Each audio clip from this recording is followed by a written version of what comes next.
How did the Ohio and Erie Canalway Coalition and the Development Finance Authority of Summit County impact all our lives? You'll find out next on NewsNite.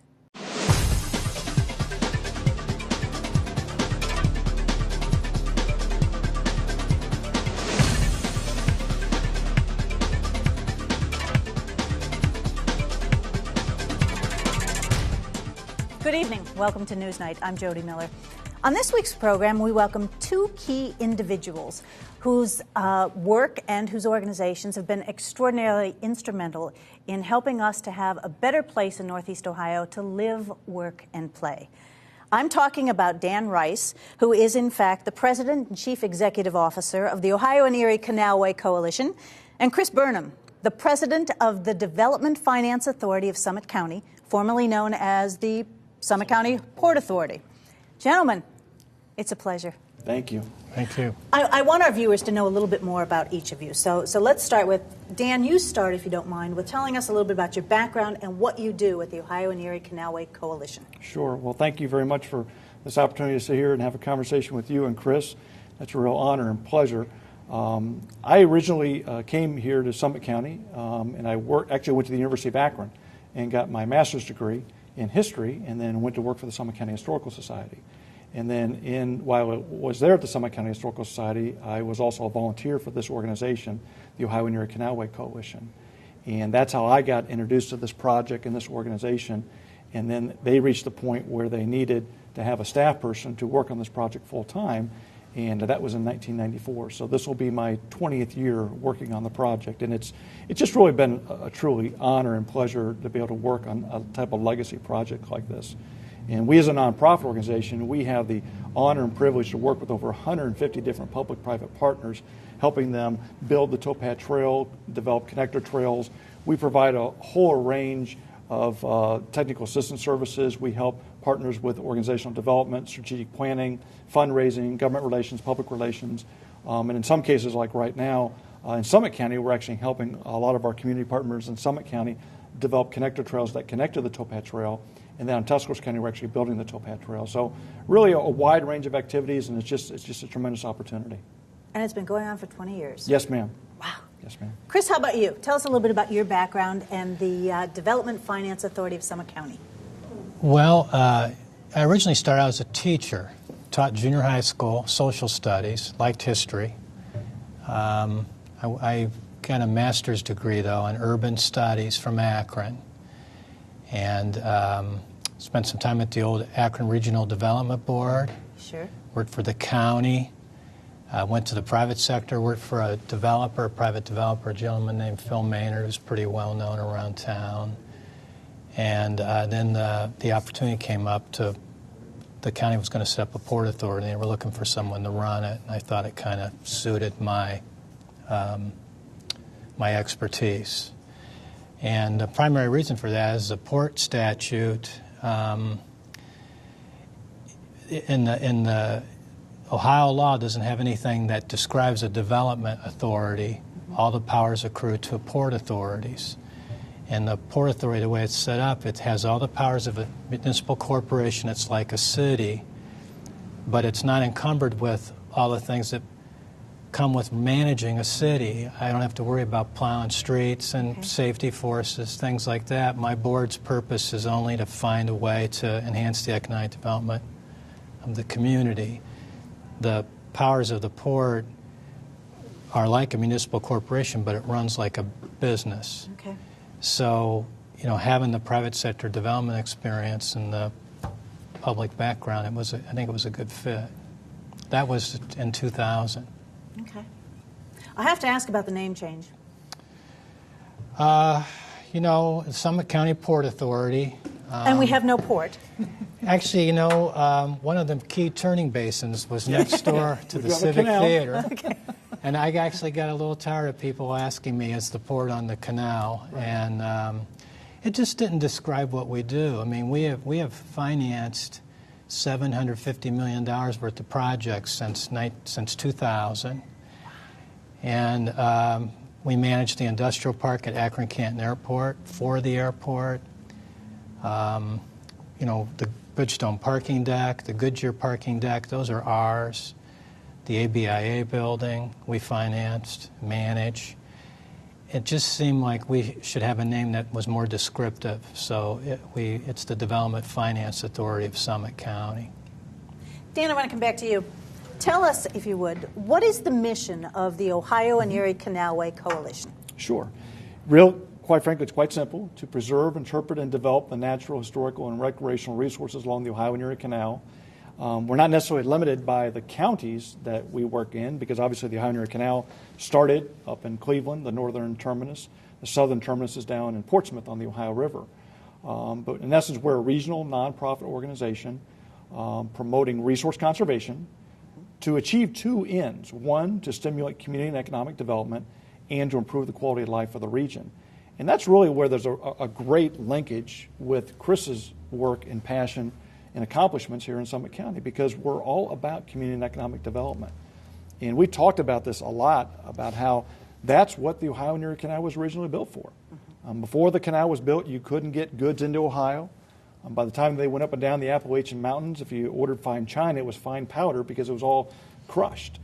Conversely, you couldn't get items like coal, wheat, and timber out of the state of Ohio because you just couldn't get it over the Appalachian Mountains. So really, the Ohio and Erie Canal was an economic development engine, and it really catapulted Ohio to the third most populous state in the nation. Now, we're not going to have that same type of experience now with the revitalization of the canal, but when you see all the redevelopment along Main Street, whether it's Lock 3 or looking down at the AES building, there's about $300 million right there between the Civic Theater and the AES building with the community and economic development.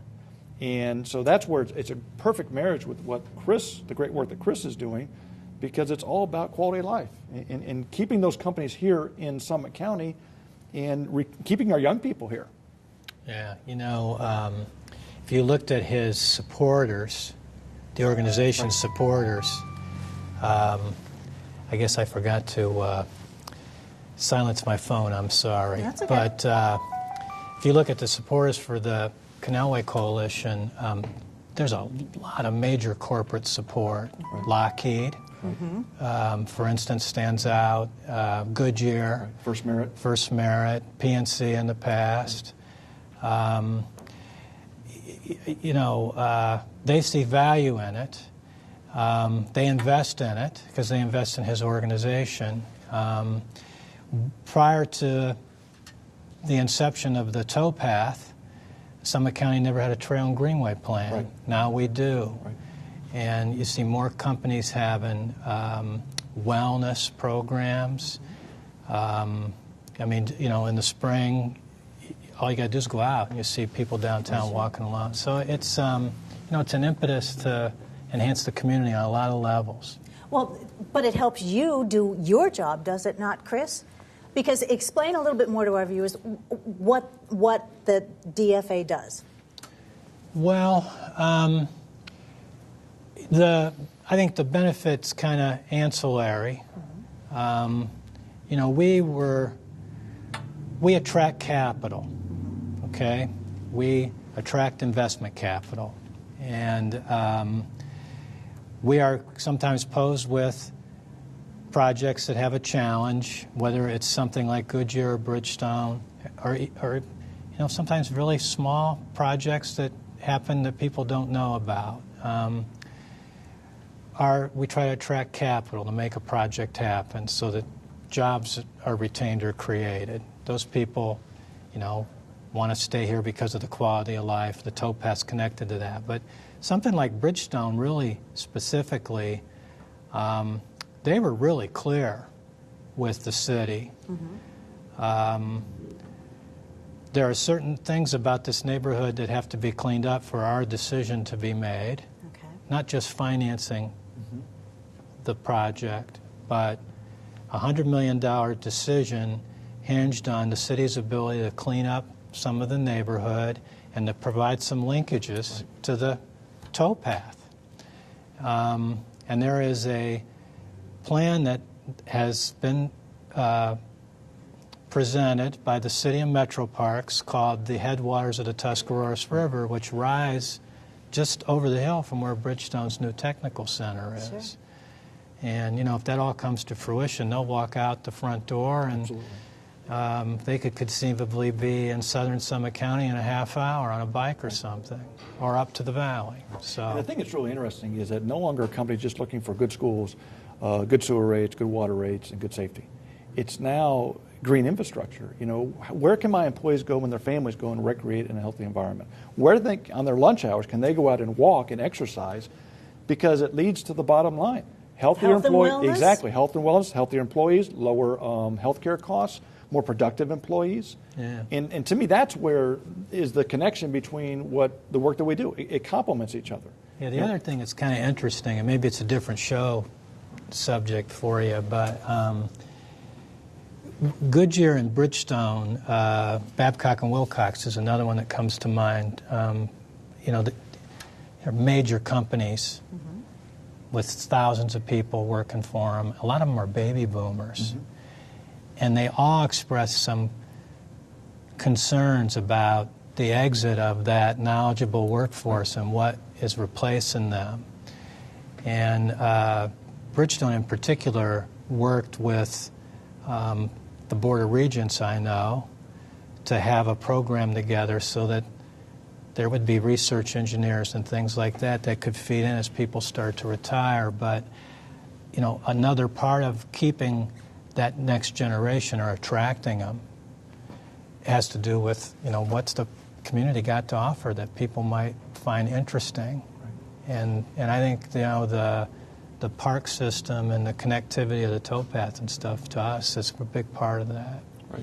Well, what I want to do is we're going to continue our discussion, obviously, here, but I want our viewers to know that on NewsNite.net, that's www.newsnight.net, our website, we're going to provide you with links to both of the organizations that Dan is involved with and that Chris is involved with, so you can go there and learn a lot more about both of those organizations on newsnight.net. For more NewsNight content, including extended discussions, full interviews, and the chance to speak your mind about the issues, join us online at newsnight.net. Chris alluded to something that I want to have him expand on a little bit here. Chris, you were talking about partnerships, and I think both of your organizations depend a lot on the partnerships that the two of you are able to develop among the community. Talk about that a little bit. You've been around longer. Are you trying to say I'm older? Well, and it's interesting because I'd even take a step back and you can really kind of get Chris's reaction because we've talked a lot about this. It's not only just partnerships. Well, first of all, partnerships are messy because it's easier if one agency does it all and pays for it all because then they can make all the decisions. But what a partnership really requires is a regional vision and a culture and an ethic of collaboration. And that is really, I think, what really makes Akron and Summit County really stand out. When you look at our key community and economic development leaders, our elected officials, and our corporate leaders, there is an ethic of collaboration in this community. Dave Liebert, a great friend and mentor, told me years ago, he said, Akron and Summit County are a community where individual leaders will put aside their individual agendas for the greater good of the community. Have you found that to be true, Chris? Yeah. I think it's a peculiarity, though, that I don't think people recognize it here. Okay. Maybe because they take maybe because they take it for granted. Right. But I mean, I know in my work in Columbus, or my colleagues in, I mean, certainly Cleveland or Toledo or Cincinnati, they see it, from outside and comment on it fairly regularly. And I think some of it really is just the fact that. A lot of it's having the right leaders. Right. They set the tone. It's a small enough community that you can see trouble coming. Okay. And you can deal with it pretty quickly and readily. And it's small enough that there's trust factors amongst people. The relationships have built up over time. But it's large enough that it's got a lot of resources to draw on. And I don't necessarily mean financial, just in terms of expertise. Right. We got some top-notch law firms that help us structure fairly complex transactions. I don't have to go to a to outside of the area to have that kind of talent. It's here. And it may sound like it's not that important, but it really is important. It's important because it's here, but it's also important because the money stays in the community. And, you know, we're attracting capital from outside, from major institutions, and we want the money to circulate in the community. So I just, you know, I think Akron's, it's quietly successful relative to our peers, definitely. When I think of the Towpath Trail, the fact that Summit County was the first county to be completed county line to county line, that doesn't happen by accident. It's because the leaders in this community said, look, this is a priority, we're going to make it happen. And where I see the other counties to the north, you know, struggling a little bit, you know, making it a priority. And of course, again, in Cleveland, you have other issues. You've got the Browns, you've got the Indians, the Cavaliers, you've got the Flats. I mean, you've got all this other development. You know, the leadership in this community said, this is a priority. We want to make it happen. And some of the other counties, I don't see that necessarily as much. And it's having leaders who have a vision for what they want this community to be like, and the willingness to put aside political differences, willing to put aside, you know, maybe economic development interests, and saying, this is what's the best thing for the community. Yeah. I think the county executive form of government makes a difference if the right person is there. Is the county executive. It doesn't have, I'm not sure it's the power of the office, but it certainly is the office that brings people together across a broad spectrum of, you know, elements of our community, from economic development to law enforcement and everything else. And, you know, Russ Pride deserves a lot of credit. Well, yeah, but so do the two of you. Because and we talked about this before going on air, it's like a new generation, a younger generation than me, of leaders who are really stepping up to the plate. But I want to get back to funding, because people wonder how you guys are in existence, how you get your money. So, you know, Dan, where does your money come from? You are a nonprofit, correct? Absolutely. And to get back to your point about partnerships, it is a diverse sources of funding. We receive really primarily sources of our funding through foundations, grants, individual memberships, corporate memberships, events, programs. We do get some funding from the federal government, although that's actually coming to an end. And so we are pretty much 90% reliant upon non-federal sources for our funding. And it's really a diverse source of funding. And we're very blessed and fortunate that corporations, you know, like some of the corporations Chris mentioned, First Energy, Goodyear, PNC, Cargill, they make, you know, what we do in our mission a priority, and they literally incorporate this into their everyday way of doing business. We're not trying to change the way that PNC does financing, or Goodyear makes tires, or First Energy provides energy. But if we can somehow get them to think about resource conservation when they're developing their new plants, or when they're putting in their transmission lines, how can that accommodate trails? We consider that a huge success. And the other thing about Dan's organization I think is kind of unique, because I've interacted some with his peer group. Mm-hmm. Well, you're on his board. Right. Yeah, for quite a while. The chairman of the board. Mm-hmm. You know, the federal government provides the seed funds, and we took that as what it's seed funds. And it'd be nice if we could rely on it for a long time, and it has been in place for a long time, but it's been winding down. Mm-hmm. And, you know, the board, it's where having an effective board becomes really important, because, you know, you have to set policy for the staff to carry out, and we need to go out and find more diverse revenue sources. Mm-hmm. And we've developed some expertise that we even provide services to other communities and counties, don't we? Help them develop trail and greenway plans, help them with planning projects, helping them, you know, finance and actually develop projects. And again, that's where having somebody like Chris and those other corporations on the board is just an incredible benefit. I mean, any success that we have had is really due to Chris's leadership. He steered us through the renovation of the Richard Howe House. Okay. And quite frankly, I could not have done it if it wasn't for Chris, Rick Marola, the mayor. Again, the whole collaboration, partnership thing? Absolutely. It all comes back to that. But it's also a shared vision. It's all those different perspectives working together. Because we remember there were some people who said we should fight the fact that the Howe House should be moved. And we said, you know, that's not going to work. How long did that take? How long did it take from start to beginning when we first started? 7 years.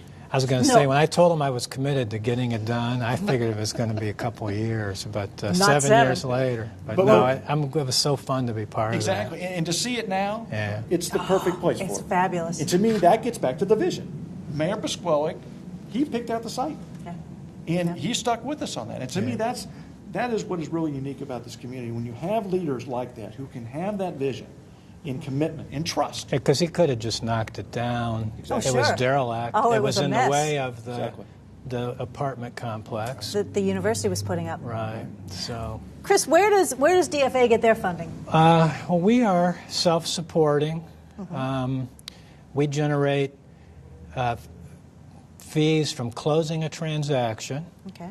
We also generate fees that, we call them administrative over the life of whatever it is we're financing. So, I mean, everything we do is based on whether we provide value or not. Okay. It's just a value proposition, and not unlike what Right. Dan does. It's interesting because he talked about they're a regional organization. We've financed things in 6 other counties.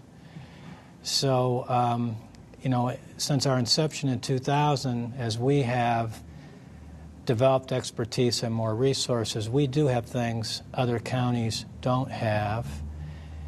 And, our posture is we're stronger working together. So if I can help our friends in Portage do something, attract capital they otherwise wouldn't, I mean, why wouldn't I do that? So, it goes back to that, kind of a collaborative approach. It benefits us all. Yeah. It's all Northeast Ohio. Right. Dan, I want to ask you, why is it important to preserve something like the canal, to preserve the trails and the heritage with all of that? Right.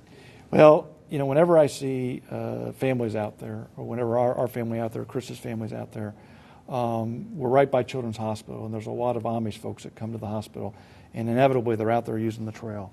That is what is humbling to me about what we do as an organization, is that this canal has been here for 185 years.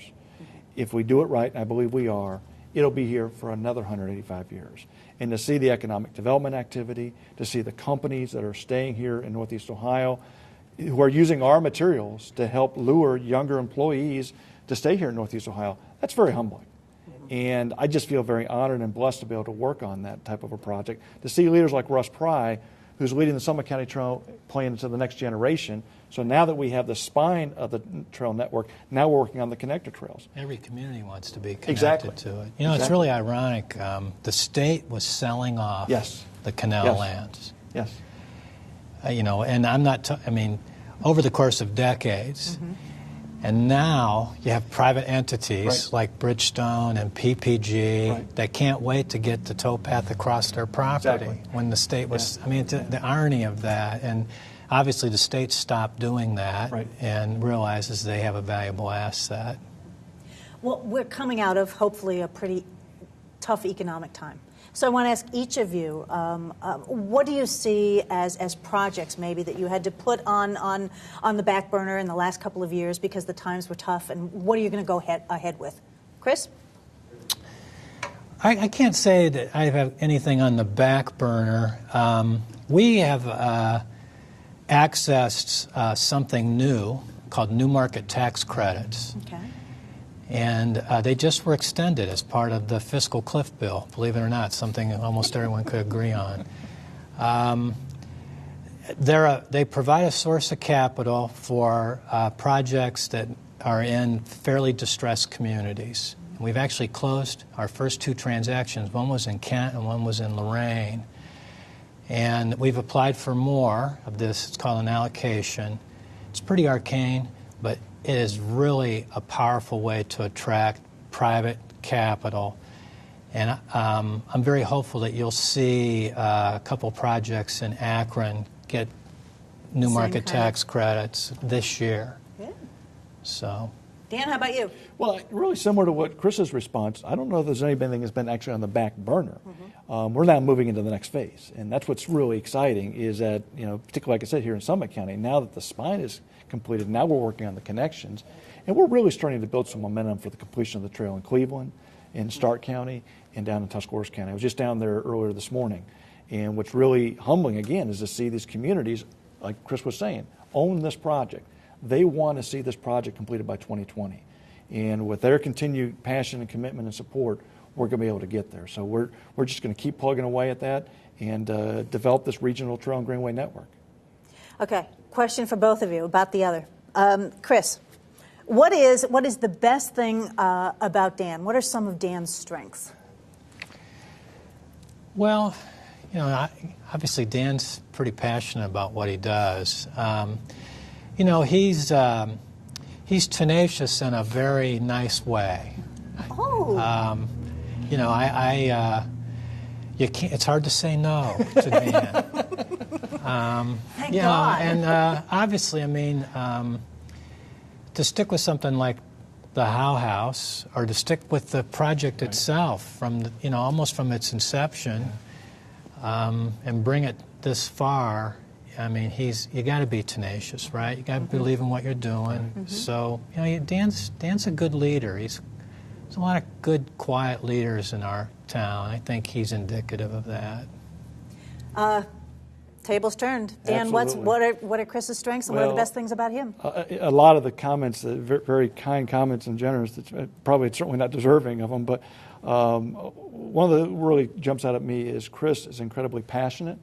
He really cares about this community, and it shows in each and every project. Incredibly humble and modest. There are so many economic development projects in this community that I know that Chris personally and that organization have had a part in, but the community will never know. And that's, again, where I think we got a lot of similarities. We're not looking for the attention. That's not the point of what we do. Yeah. Our point is to get a job done and in some small way to play that role. But I think one of Chris's greatest strengths is his vision. He can see where this community needs to be, 20 years from now, and he's going to do that in a very quiet and a very tactful way. You talked about my tactfulness, but that's why I love going to Washington with him or in Columbus and working with elected officials, is because we can almost sometimes finish each other's sentence.